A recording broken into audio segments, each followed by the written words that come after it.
Hey, I want to impress upon the importance of us thinking for ourselves.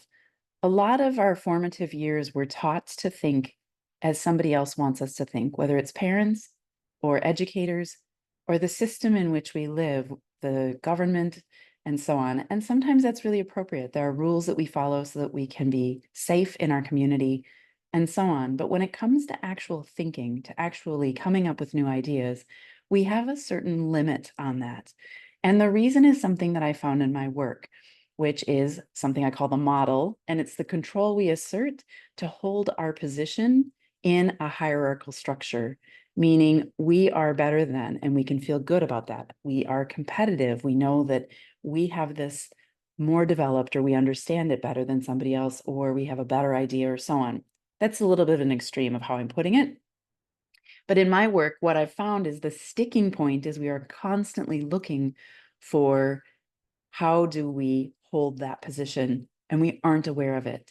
And so the pendulum swings, and that whole system, which is a fixed model system, isn't allowing us to come up with new ideas. And it makes life feel like it's moving faster and faster. I bet you can relate to that. So there's a man named Sugata Mitra, and he decided, he is from India, but he has lived most recently in England. He works in computer technology at a high level and teaches at Newcastle University, or did. He's retired. But he realized perhaps the opportunity for student or for kids to learn, or anyone to learn from a computer without any knowledge of the language that's on the computer or any programming experience or any education whatsoever.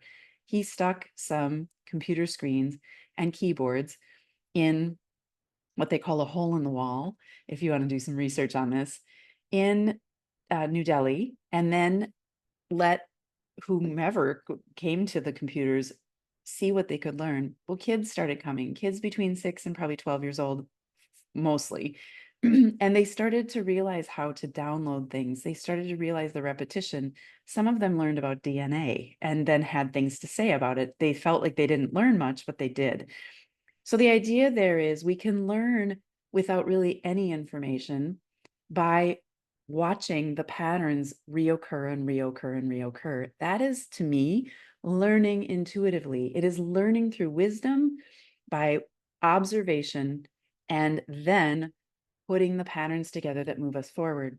That very thing is how intuition works, something that is within each of us. And as a result, I want to really give you a sense of how important it is that we go back to thinking for ourselves. There are humans who, without any education, came up with incredible ideas, solved math problems that nobody could solve, even the top math brains. And why I feel that happens is the top math brains have been told this is how it works. And then they hit a limit. And that's the whole point of this video is I don't want us to hit any more limits.